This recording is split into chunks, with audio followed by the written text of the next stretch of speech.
अस्सलाम वालेकुम वरहमतुल्लाहि वबरकातुहू। जी, आजकल हर तरफ इलेक्शन इलेक्शन की बात हम सुन रहे हैं। अवाम, इलेक्शन, इलेक्शन क्या है? और फिर हम देख रहे हैं कि कुछ लोग पैसे भी दे रहे हैं वोट खरीदने के लिए, नए नए ख्वाब भी दिखा रहे हैं।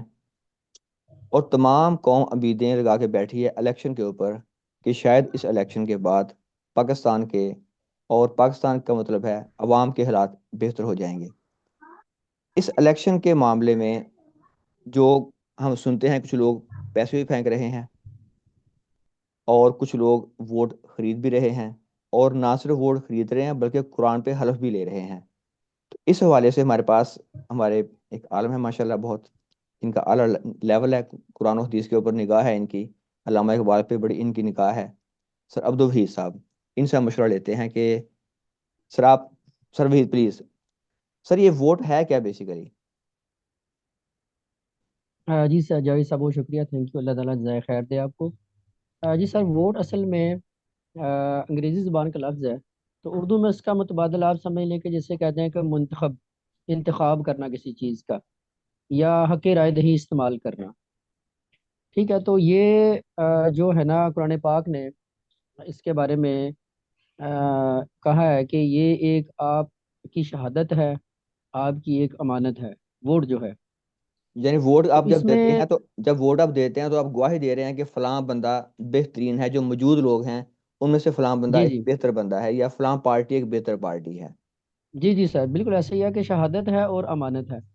और ये शहादत, गवाही या अमानत के बारे में तकरीबन कुरान पाक में 18 जगह ऐसी हैं जहाँ के इसका जिक्र आया है, शहादत और गवाही के बारे में। जी सर। जिसमें से मैं आपको एक आयत पढ़कर सुनाता हूँ कि इन्ना अल्लाह यअमुरुकुम अन तुअद्दुल अमानाति इला अहलिहा, कि बेशक अल्लाह ताला तुम लोगों को हुक्म देता है कि अपनी अमानतें उनके अहल तक पहुँचाओ। ये कोई खुसूसी हुक्म था, मगर अगर इसको आम हुक्म लिया जाए तो जो आपके पास कोई भी चीज़ होती है, जैसे वोट है, ये भी एक अमानत है और ये एक शहादत है। और आपने उसी शख्स को देना है जिसका वो अहल, जो बंदा इसका अहल हो, यानी कि ठीक है। जो ना अहल है, जी। अगर आप इसको नाअहली में इस्तेमाल करेंगे तो गोया कि आपने खयानत की है इसमें भी। यानी ठीक है, तो आपने अल्लाह अगर, ताला ने कुरान पाक में कहा है कि इसको अहल तक पहुंचाओ। फिर आपने उसमें यह भी देखना होता है कि जिसको आप वोट दे रहे हैं उसमें दो चीज़ें तो लाजमी हो। जी नंबर एक, उसमें काबिलियत हो। जी ठीक है, नंबर दो ये है कि वो उसका जिम्मेदार भी हो, उसकी जिम्मेदारी भी उठा सकता हो, यानी कि वो उस शख्स उसके काबिल हो कि उसको वोट दिया जाए। यानी कि उसके अंदर अमानतदारी हो, दयानतदारी हो, वो कोई चीज़ें ऐसे इस्तेमाल ना करता हो, नशा वगैरह का अदीना हो। यानी कि जितने भी तमाम एथिक्स हैं जिनको आप कहते हैं उसके अंदर मौजूद हो। कुछ लोग तो ये कहते हैं कि दुनियादारी का ये मसला है तो कोई बात नहीं है, ऐसी बात नहीं है। यानी कि कुरान ने उसके ऊपर बहुत सी अहादीस हैं जिसमें नबी के वसल्लम ने ये कहा है कि जब तुम देखो कि कामों की जिम्मेदारी ऐसे लोगों को सुपुर्द की गई हो कि जो इसके अहल नहीं है, तो फिर आप फसाद का इंतज़ार करो, क़यामत का इंतज़ार करो। यानी यानी अगर कि आपने आप अगर ये आपने समझें। यानी अगर आपने वोट किसी जी गलत बंदे को दे दिया तो इसका मतलब है कि आप भी उस फसाद को स्टार्ट करने का बायस बन गए। जी जी सर, ये इसके बारे में कुरान पाक में है कि अगर आपने जानबूझकर खयानत की या अपनी जो शहादत थी, गवाही थी, उसका गलत इस्तेमाल किया, तो यह है कि मैं यशफ़ा शफ़ाअतन हसनतन यकुल्लहु मिनहा, जो शख्स किसी नेक बात की सिफारिश करता है या जी शहादत देता है तो जी उसको जी। उसमें से हिस्सा ज़रूर मिलेगा। गुड। वमन यशफ़ा शफ़ाअतन सय्यअतन यकुल्लहु किफ़्लुम मिनहा, और जो किसी बुरी बात की सिफारिश करेगा तो उसको उसका हिस्सा ज़रूर मिलेगा। अगर आपने किसी ऐसे बंदे को सिलेक्ट कर लिया जानबूझ कर, जानते हुए कि ये बंदा ठीक नहीं है, तो आपने उसके गुनाह में हिस्सा डाल दिया। फिर वो 5 साल तक जितनी करप्शन करेगा, जितनी दो नंबरी करेगा, जितनी हरामजदगी करेगा, उसमें आप भी शामिल हैं। यानी तो अगर वो यानी कि ये अच्छे एक का बहुत बड़ा यानी वो चैप्टर है। जी जी यानी वो अगर अच्छे काम करेगा तो आपके लिए सदका जारिया बन गया। अगर वो जी गलत जी काम करता है तो वही काम गुनाह जारिया बन गया। अल्लाह ताला हम जी जी सर, महफूज रखे। हर सर ये पर जो फिर- वोट लोग खरीदते हैं पैसे दे के, कि लोगों की जो मजबूरियां हैं इन्हें कैश करते हैं और इनसे कहते हैं कि वोट दें, इसके लिए कुरान का जो पैसे रिश्वत दी जाती है, एक तो ये बात हो गई। जी जी गलत तरबियत कर ली एक तो मुआशरे की, और दूसरा फिर हम्म। उसको गलत गवाही की तरफ मायल किया हम लोगों ने। तो इस पे सर जरा प्लीज जी जी रोशनी हाँ, फरमाइएगा। ये जो इसमें एक चीज़ होती है ना कि आप झूठी गवाही दे रहे हैं या लोगों के हालात को मद्देनजर रखते हुए। उनको जैसे जी। कि लोगों के पास अब तो रोटी खाने के लिए या जो घर की चीज़ें हैं बुनियादी वो खरीदने के लिए पैसे नहीं होते हैं, तो ये लोग क्या करते हैं कि उन लोगों की मजबूरियों से फ़ायदा उठाकर उसकी झूठी गवाही या उनसे ये ज़बरदस्ती पैसे देकर गवाही ले लेते हैं। ज़ाहिर है इसमें फिर हमें दो चीज़ें देखनी पड़ती हैं। जी। एक यह है कि जब आप किसी के लिए झूठ बोल रहे हैं या आप बहुत ज़्यादा मजबूर हैं, जैसे कि हदीस भी है कि करीब है कि आपको जो मुफलिसीन है कुफ्र तक ले जाए। एक ये बात है। दूसरा, यानी कि जब आप कोई गुनाह या नेकी कर रहे होते हैं ना, तो आपका दिल गवाही दे रहा होता है कि मैं दो नंबरी कर रहा हूँ। जी। अगर जानबूझकर आप उसकी दो नंबरी में शामिल हो जाएं, तो फिर जी। जाहिर है उसके बारे में तो अल्लाह ताला ने ये कहा है कि जो बंदा झूठी गवाही देता है ना, जिसे कौल ज़ूर कहा गया कुरान पाक ने, और इसको आपको पता है कि कुरान पाक ने कहा है कि वज तनिबु रिज्सा मिनल औसान वज तनिबु कौल ज़ूर, बुतों की जो इबादत है, पलीदगी है, उससे बचो और झूठी गवाही से बचो। यानी कि इतना बड़ा गुनाह है। ओह खुदा। नबी पाक सल्लल्लाहु अलैहि वसल्लम ने अपनी जो अहादीस है उसमें इसको अकबरुल कबाइर, कि जी। झूठी गवाही जो होती है किसी से दिलवाई जाए या आप खुद उसमें मुलविस हो जाए, जी। तो जिसमें वालिदैन की नाफरमानी, जिसमें मैं आपको एक बुखारी की हदीस सुना देता हूँ कि एक दफ़ा नबी पाक सल्लल्लाहु अलैहि वसल्लम ने कहा कि मैं तुम्हें अकबरुल कबाइर के बारे में बताता हूँ। तो सहाबा ने कहा कि बताएं जी हमें या रसूलल्लाह क्या है वो। तो आपने कहा कि अल्लाह अल्लाह ताला के साथ शिरक है। नंबर दो, कि आप वालिदैन की नाफरमानी करें। फिर साहबी बयान करते हैं कि आप पहलू बदल कर बैठ गए, हालांकि आप टेक टेक लगा कर बैठे हुए थे। तो फिर आपने पहलू बदला और ये फरमाने लगे कि झूठी गवाही से बचो। और कहते हैं इस जुमले को आपने इतना दोहराया कि यहाँ तक कि हम लोगों को ख्याल हुआ कि आप खामोश हो जाएंगे। यानी कि इतना बड़ा गुनाह है इतना और जोर ये दिया गया। जहन्नम में जाने का एक जरिया है। तो जो बंदा इस गवाही में दूसरों को शामिल करता है वो तो यानी कि इससे बड़ा गुनाह करता है। जी। और जो बंदे मुलव्वस हैं, हमारे बहुत से लोग जानते भी हैं कि कोई मजबूरी नहीं है, वो जिसको वोट डाल रहे हैं तो उसको भी जान रहे होते हैं, अपनी जमात की भी उनको आगाही होती है, मगर उसके बावजूद वो सारी झूठी गवाहियों में पड़ते हैं और इस तरह कामों में मुलव्वस होकर इस गुनाह में आ जाते हैं। सर इसमें तो एक ये मैं ज़ाहिर है बात बहुत आपसे, बड़ा गुनाह है कुरान हदीस।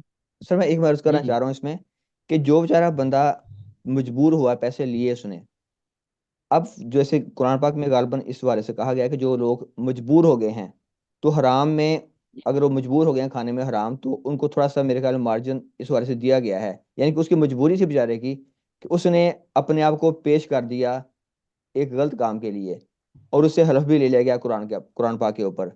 तो ये तो सर वो जो बेचारा जो मजबूर है, जिसको पहले मजबूर किया हमारे सिस्टम ने, निज़ाम ने, और फिर उसी को हम्म। पैसे दे के हम एक अगला जुल्म करने जा रहे हैं, तो उस हाँ बंदे को ज़ाहिर जो। है ये सर दूसरी बात है कि आप किसी की मजबूरी से या मुफलिसी से फ़ायदा उठाते हैं, जैसे कि आपने हदीस सुनी होगी अर्राशी वल मुर्तशी किलाहुमा फिन्नार।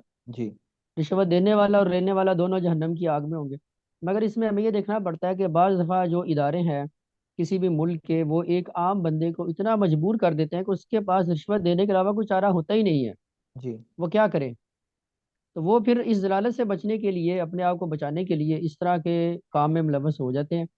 तो सेम यही कंडीशन यहाँ होती है कि इतनी ज़्यादा गुर्बत है, मुफलिसी है और लोगों में जहालत है कि आप उसको ख़रीद लेते हैं और वो जी। बंदे आपके ऊपर होते हैं किस तरीके से किया जाए। तो ज़ाहिर है अल्लाह ताला उन लोगों को तो मार्जिन देगा, जी। मगर जो बंदे इस तरह का जुल्म कर रहे हैं उनके बारे में कुरान पाक ने कहा है कि ये जो है ना, ये फसाद फिल अर्द के मुतरादिफ है। ठीक है, अस्तगफुरुल्लाह। जैसे आपने सूरह मायदा की आयत सुनी होगी कि इन्नमा जज़ाउल लज़ीना युहारिबून अल्लाह व रसूला। ये वो लोग हैं जो तो खुद गुनाह करते हैं और मजबूर और हकीर लोगों को भी मजबूर करते हैं कि वो गुनाह करें। गोया अस्तगफुर। कि ये अमल अल्लाह और उसके रसूल के मुकाबले में आप जंग कर रहे हैं।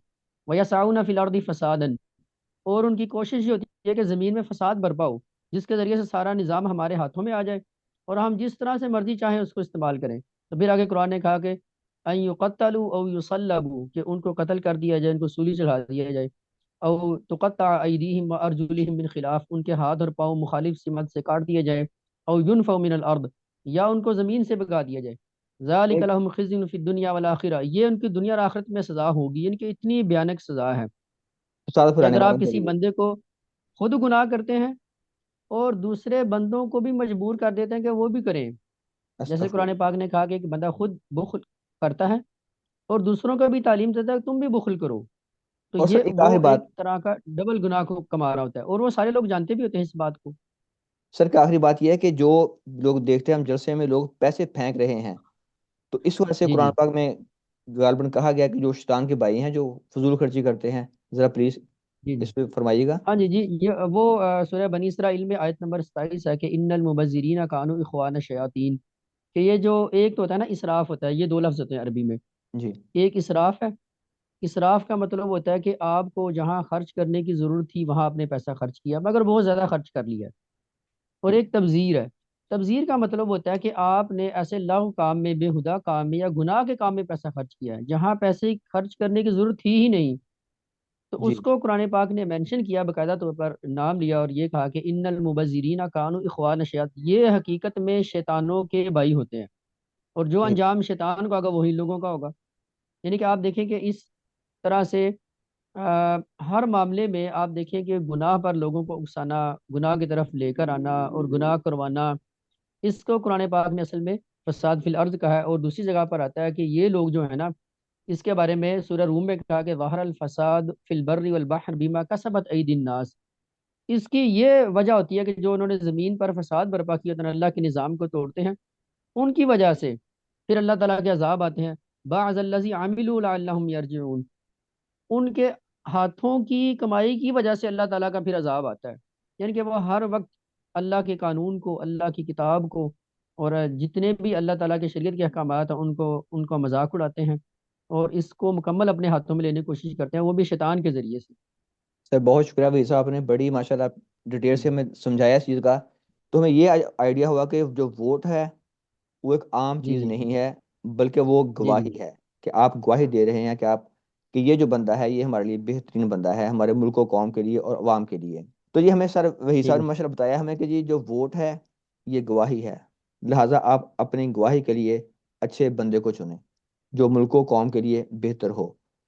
अब जो पैसा फेंकने वाले हैं, पैसा फैलाने वाले हैं लोगों को दिखावे के लिए, वो शैतान के दोस्त हैं, शैतान के भाई हैं। तो शैतान के भाइयों से हमें बचना चाहिए। और फिर जो वोट खरीदते हैं पैसे दे के, तो वो डबल जुल्म कर रहे हैं। तो आप से एक तो जुल्म कर रहे हैं कि आपकी गुर्बत का उन्होंने फायदा उठाया, मजबूर किया, पहले तो गरीब किया आपको पहला स्टेप, फिर आपको मजबूर किया कि अब आप गलत गवाही दें, आपको पैसे भी दे दिए। तो अगर आपने वो पैसे लेके गलत गवाही दे दी तो आपने डबल जुल्म कर लिया। तो इसलिए भाइयों, गौर व फिक्र से फैसला कीजिएगा। ये वोट एक आम बात नहीं है। फिर हमारे ही लिए हुए वोट को फिर यही जो लोग हैं वो अरबों रुपए में जाके बेचते हैं, और मुल्क की तकदीर ऐसे खराब होती है। हमें अच्छे नुमाइंदे चुनने के अल्लाह पाक तौफीक दे, जो हमारे मुल्क व कौम के लिए बाइस बरकत बने, और हमारे मुल्क पे अल्लाह ताला की रहमतें नाज़िल हों। बहुत शुक्रिया जी। अल्लाह हाफिज़।